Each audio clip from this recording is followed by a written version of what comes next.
বাজান আজকে যেন এরকম একটা মজলিস হয়, কান্না কাঠির মজলিস, হাসি তামাশা করার জন্য আসি নাই। দেখেন তো দিল নরম হয়নি, চোখে পানি না আসলো কান্নার অভিনয় করবে, আল্লাহ পাকের কাছ থেকে মাপ চাওয়ার জন্য কাঁদবে। আমার বন্ধুগণ, আমার ভাইরা, আমার শায়খ মুর্শিদ আল্লামা আহমদ শফি রহমতুল্লাহ আলাইহি, আমার বন্ধুগণ 105 বছরের মতন হায়াত পেয়েছিলেন। বাজান রে, তিনিও 103 বছর বয়সে আমি নিজের চোখে দেখেছি হযরতের খেদমত করা অবস্থায় যখন নাক দিয়ে পাইপ ঢুকানো হয়েছে, এই অসুস্থ অবস্থাতেও শাইখুল ইসলাম আহমদ শফি তিনি গভীর রজনীতে আমরা জাগ্রত থাকতাম, হযরতের কখন কোন সমস্যা হয়ে যায়, বাজান কেউ চলে গেলে চলে যেতে দিবে, সবাই হেদায়েত পাবে না, সবাই কান্না কাটি করতে পারবে না।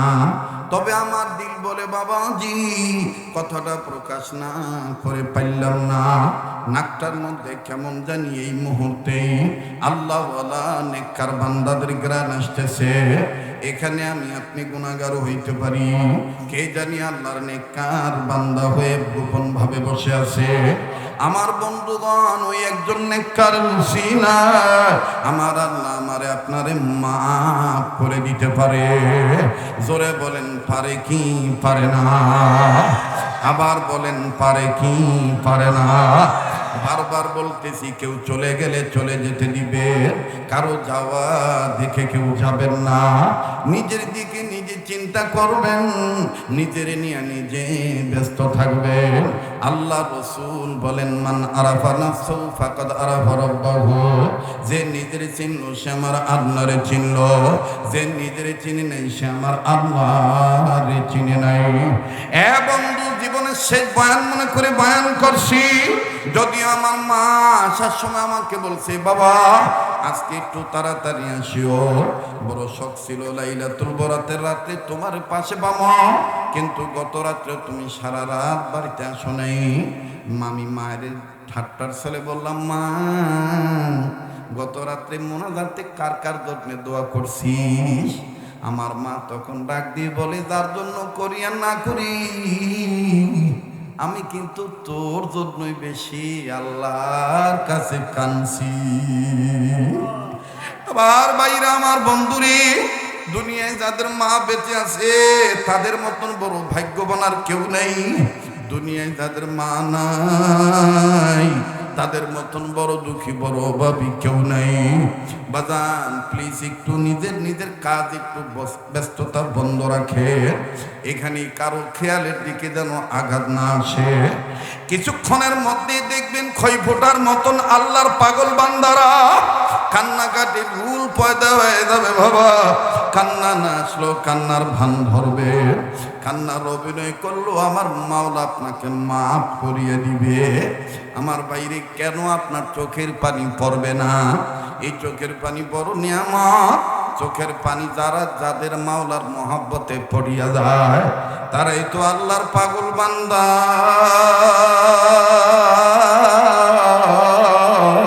আর হাজী আমদাদুল্লাহ মুহাজির মক্কি রহমাতুল্লাহ আলাইহি বলছেন, তাদের চোখের পানি পড়বে যারা অনুতপ্ত হইয়া নত জানু হইয়া স্বীকার করবে, আল্লাহ আমি গুনাহগার, আমি তোমার ফেরারি আসামি। একটা ডাক দেন না, গুনাহ থাকলে গুনাহ মাফ পাওয়ার আশায় বলেন না আল্লাহ। কি ভাই, আল্লাহ ডাকতে বুঝি মজা লাগে না? ও আলেম ও তলবে আলেম, বিশ্বাস করি আমার চাইতে তোমরা অনেক শিক্ষিত, আমার চাইতে তোমাদের সম্মান অনেক বেশি। আমার নিয়ে তোমার টেনশন করার দরকার নাই। আমার কথা কি তুমি বলবা? আমার কথা তো আমি নিজেই বলি। আমি একটা কুত্তার চাইতো খারাপ, একটা কুত্তার যে দাম আছে আমি আব্দুল খালেক শরীয়তপুরীর সেই দামটাও নাই। কুত্তা মরলে তার কোনো জবাব নাই, আর আমি যদি গুনাহ হয়ে মরিয়ে যাই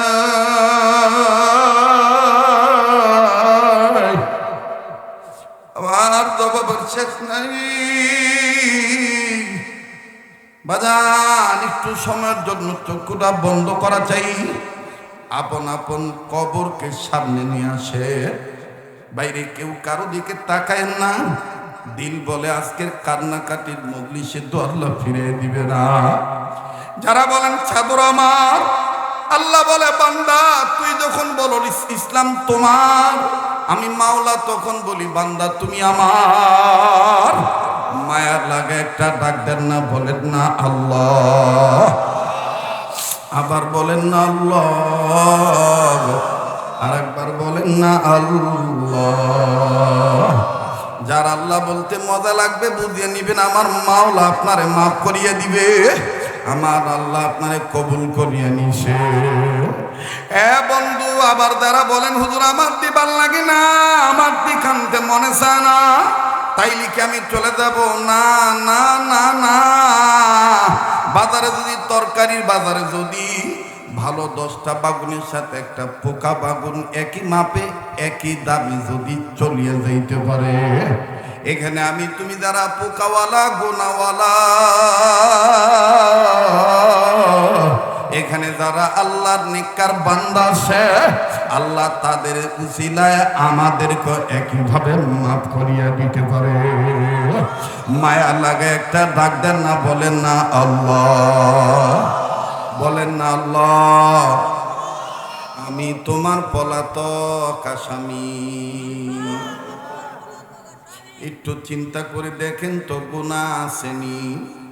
আপনার নিজের কথা নিজেই জানেন, আপনি নিজেরই নিজের আয়না মনে করেন। আমার ভাইর এই বয়ান সবার ভালো লাগবে না, যাদের সম্পর্ক কোনো না কোনো আল্লাহওয়ালার সাথে আছে, দেখবেন প্রত্যেকটা কথা তাদের অন্তরে আমার বন্ধুগণ ঘাই লাগবে। বাবাজি অন্তরের কান লাগে, কথাগুলি শোনা চাই। কেন চোখের পানি আসবে না? কেন কান্না আসবে না? দুনিয়ায় যদি অপরাধ করার কারণে অপরাধ ধরা পড়ার পর নিজ নিজ টিচার নিজ নিজ সমাজপতিরা যদি বলে কান্দ, তাইলে মাফ করিয়ে দিব, দেখবা নিজের সম্মান বাঁচানোর জন্য কতভাবে বলি স্যার কান্দর শেয়ার করবো না। আল্লাহওয়ালারা গভীর রজনীতে আমার শায়খ মুর্শিদ আহমদ শফি রহমতুল্লাহি আলাইহি ওই গভীর রজনী তো দেখতাম বুক বরাবর হাত উঁচু করে বলতেন, আল্লাহ আমি আহমদ শফি তোমার পলাতক আসামি। বাজান রে, আল্লাহর কসম করিয়া বলি, হজরতের নিজ মুখে শুনেছি, হজরত খুশি হইয়া বলতেন আই তোয়ারে বেশি করে খাওয়াইম। বলতাম কিল্লাই? বলতো যে গত রাত্রে নবী মুহাম্মদকে স্বপ্ন দেখতে পাইছি। আমার বাইরা সেই মুরব্বিও অসুস্থ অবস্থায় আল্লাহর কাছে বলতেন, আল্লাহ আমি তোমার পলাতক আসামি। যুবক রে, কি মনে করছো অনেকদিন বাঁচবা? যদি গোনা লইয়া মরিয়া যাও, তাইলে তোমার আমার কোনো উপায় নাই, তোমার আমার কোনো উপায় নাই। আল্লাহর জন্য আল্লাহর দিকে মুতাওয়াজ্জু হইয়া প্লিজ কেউ কারো দিকে তাকাইবেন না, নিজের চিন্তা নিজে করবেন। বাবা হাকিকতান দেখেন তো দেখি, এক ফোঁটা চোখের পানি আপনি ফালাইতে পারেন কিনা? আর এই চোখের পানি যদি বাস্তবে পড়িয়াই যায়, এই চোখের পানি টিস্যু দিয়া মুছবেন না, কাপড় দিয়া মুছবেন না। এই চোখের পানি আনোয়ার শাহ কাশ্মীরি বলেন ক্রিম বানাইয়া নিজে কপালে চোখে মুখে মিশায় রাখবা। লাভ কি ফায়দা কি? ওই দিন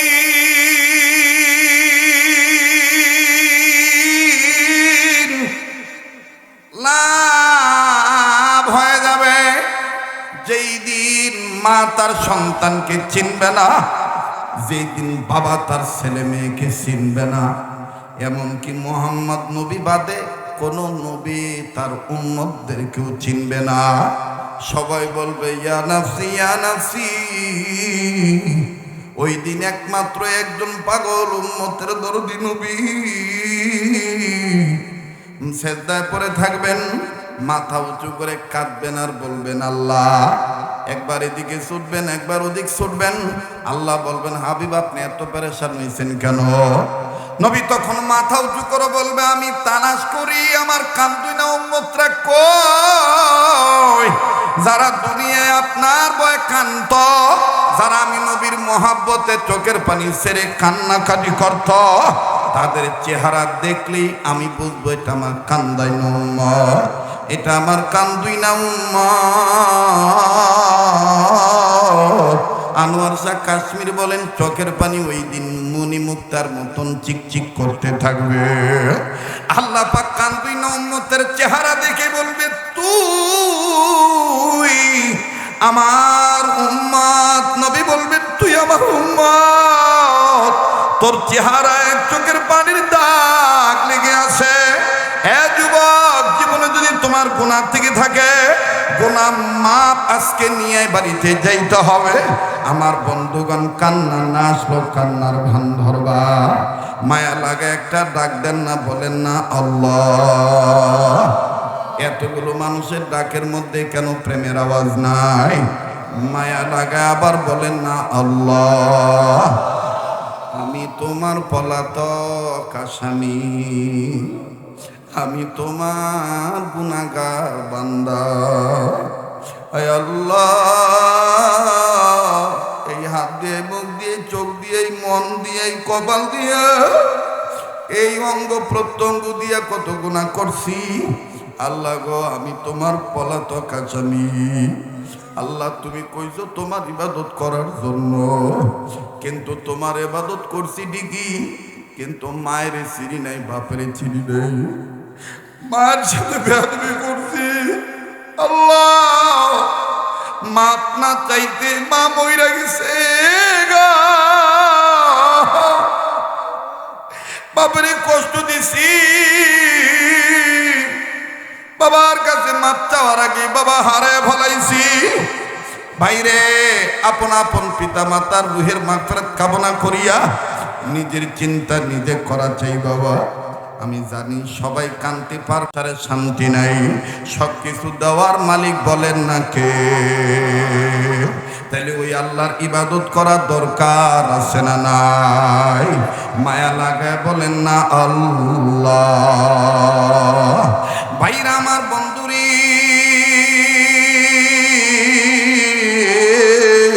আল্লাহর ইবাদত করার পরই আপন পিতা মাতা খেদমত করতে হবে।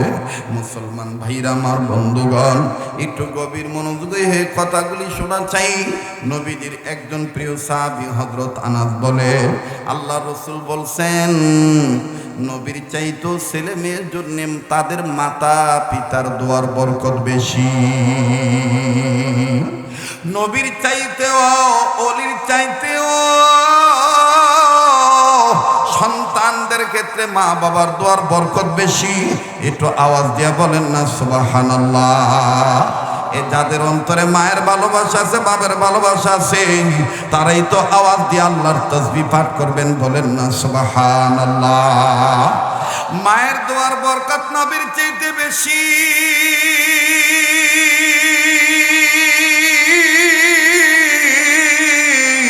হাদিস শরীফ থেকে শুনাইতেছি, একটু খেয়াল করে শুনবেন বাবা। হযরত আনাস রাদিয়াল্লাহু তাআলা আনহু নবীজির দরবার থেকে যাইতেছেন মায়ের খেদমত করার জন্য। নবী বললেন আনাস তুমি কই যাও?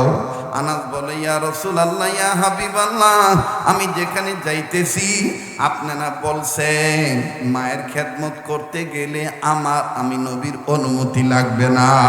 ইয়া রাসূলুল্লাহ, যখন দেখলেন আপনার জিগাইলাম না, আপনার কাছে বললাম না, তখন আমি আমার মায়ের খেদমতের জন্য যাইতেছি। নবী আমার ডাক দিয়ে বললেন তোমার মাকে আমার সালাম দিয়ে দিও।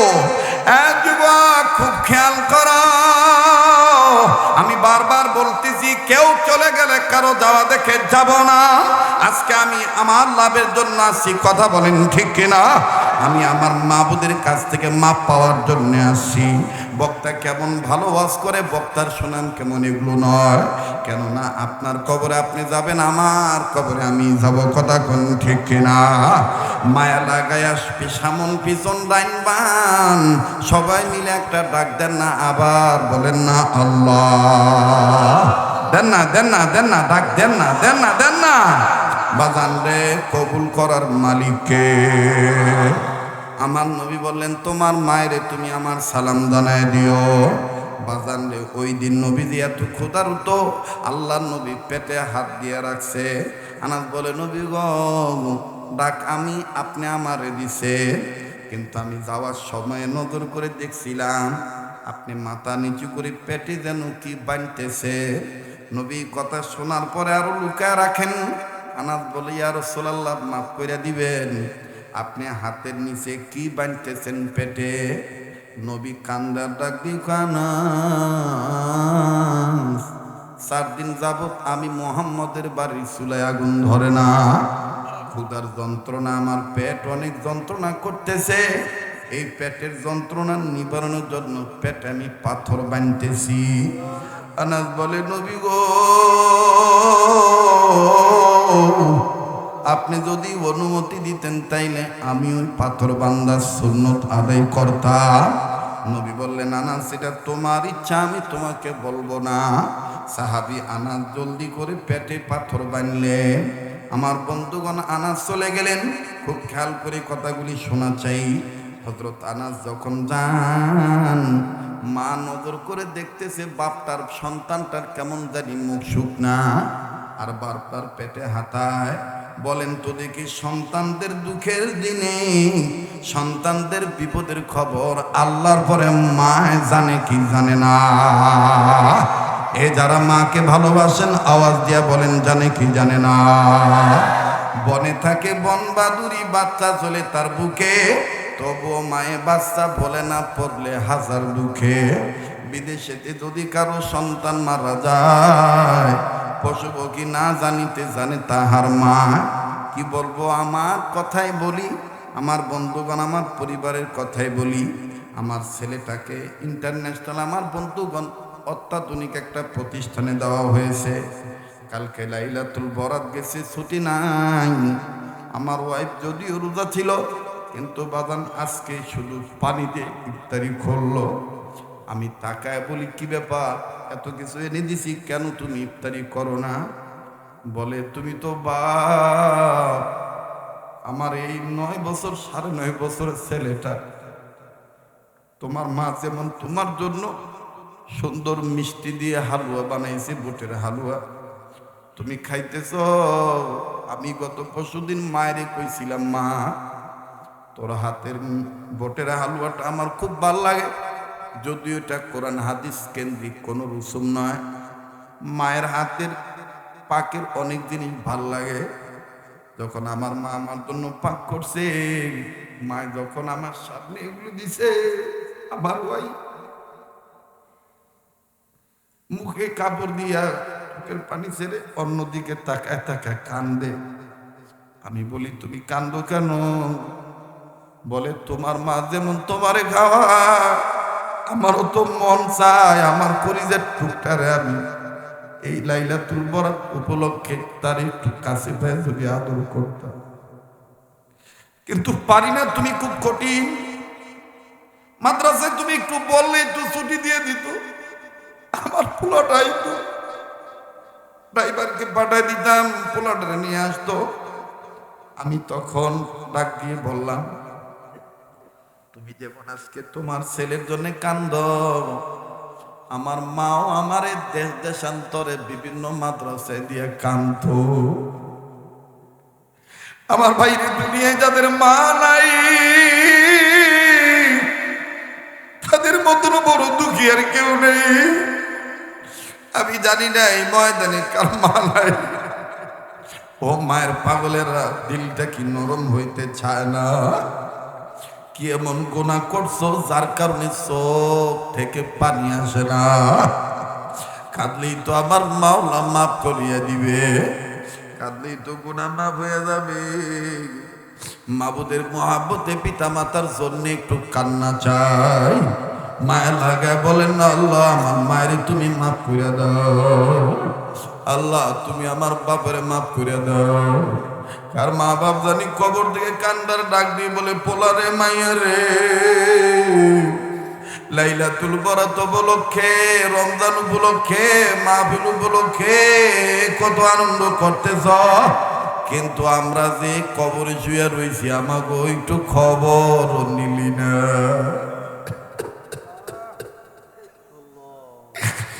দুনিয়ার ব্যস্ততা তোরে এতই পাগল বানাইলো, আমরা মা বাবার জন্য একটু কান্নাকাটি সময় পাইনি না। আমার ভাইরে মনে রাখবে, এটা নিয়মের কথা। আজকে যদি তুমি আমি মা বাবার জন্য কান্দি, আজ যদি তুমি আমি মা বাবার জন্য দোয়া করি, আগামীতে তোমার আমার পোলা মাইয়া তোমার আমার জন্য কাঁদবে। আজ যদি তুমি আমি মার খেদমত করি, বাবার খেদমত করি, আগামীতে তোমার আমার ছেলে মেয়ে তোমার আমার খেদমত করবে। কিন্তু বাদান রে আফসোস, আমরা শুধু মা বাবার দোয়া চাই, এই কথাটাও অনেক সন্তান মনেও করে না। আমাদের ভুলের কারণে মা বাপ যদি কষ্ট পাইয়া বদদোয়া দেয় তাইলে উপায় নাই। মা বাবার দোয়া যেমন কাজে লাগে, মা বাবার বদদোয়া কিন্তু তেমন লেগে যায়। লম্বা করবো না, আপনাদের এই রোডে দিয়েই তো এক সময় যাওয়া আসা করতাম, জামালপুর শেরপুরে এখনো যাই, কিন্তু ওই সময় আমার গাড়ি ছিল না। একাধিকবার অনেক বয়ানই এই বয়ানটা আপনারা শুনিয়া থাকে। আজও আমি বাস্তবতার সাথে মিল রেখে বলতে চাই, যারা মনে করেন আল্লাহ ঠিক থাকলে মা বাবারে কষ্ট দিলে কিছু যায় আসে না। নবী বলেন, মায় খুশি থাকলে, বাবায় খুশি থাকলে আল্লাহ রসুল খুশি, সুবহানাল্লাহ। মা বাপ খুশি তো আল্লাহ ওই সন্তানের ওই বান্দার জন্য খুশি। কথা বলেন ঠিক কিনা? আমার ভাইরা মায়া লাগা একটা দরদি ডাক দেন না, বলেন না আল্লাহ। বাবাজি, কোন মায়েরে তুমি বুড়ি করে গালি দাও, কোন মায়েরে গ্রামে বোঝা মনে করে ফালায় রাখছো, আর শহরে বউ পোলাপান নিয়ামতে থাকো। বাজান রে, মায়ের বদ্ধ কিন্তু কঠিন ভাবে লাইগা যায়। মহাখালী বাস স্ট্যান্ডের ঘটনা অনেক দিন আগের ঘটনা, অনেক বছর আগের ঘটনা। বক্তৃতার প্রাথমিক জীবনে আমার নিজস্ব গাড়ি ছিল না, টিকিটের মাধ্যমে বিভিন্ন ইন্টার ডিস্ট্রিক্ট বাসে যাতায়াত করা হইতো। ঠিক ওই এক শীত মৌসুমে আমার বন্ধুগণ নির্ধারিত টিকিট কাটলাম, প্যাসেঞ্জারদের সাথে সিরিয়াল ধরছি, টিকিট চেক করে তারপর গাড়িতে উঠে দেয়। বাস স্টাফরা খুব খেয়াল করে কথাগুলি শোনা চাই, কোন কথা কখন কোন বান্দার দিলে আসর পরে আমার ভাইরা বুঝ ধরে যায়, বলা যায় না। আল্লাহ তুমি হেদায়েতের জরিয়া বানায় দাও, নাজাতের উসিলা বানায় দাও, বলেন না আমিন। প্যাসেঞ্জারদের সাথে সিরিয়াল ধরে দাঁড়াইছি, যিনি টিকিট চেক করতেছেন উনি আবার বাস স্টাফকে বলতেছেন এই যাত্রীকে তারা আসনে বসায় দাও, কিন্তু যিনি টিকিট চেক করতেছেন, টিকিটে সই দিতেছেন, ওনার চেহারার দিকে তাকানোর পর কেমন জানি চেনা চেনা মনে হয়। এই লোকটাকে কই দেখছি। আমার মাওলা দয়া করে আমার জেহেনে পরিষ্কার করে দিল, এই লোকটারে না গত বছর এই গাড়িতে ড্রাইভারি করতে দেখছি। ব্যাপার কি, লোকটার এক পাও নাই কেন, লোকটা পঙ্গু হইল কেমনে? মনে হয় কোনো দুর্ঘটনা ঘটছে, অ্যাক্সিডেন্ট হইছে। এখন আবার দেখি টিকিট মাস্টার হয়ে গেছে। কাছে যাইয়া সালাম দিয়া বললাম, ভাইজান আপনি আমার চিনেননি? ওই সময় আমাদের ওয়াজের ক্যাসেট, ভিডিও, সিডি বিভিন্ন বাসে চলতো, বিভিন্ন হোটেল রেস্টুরেন্টে চলতো।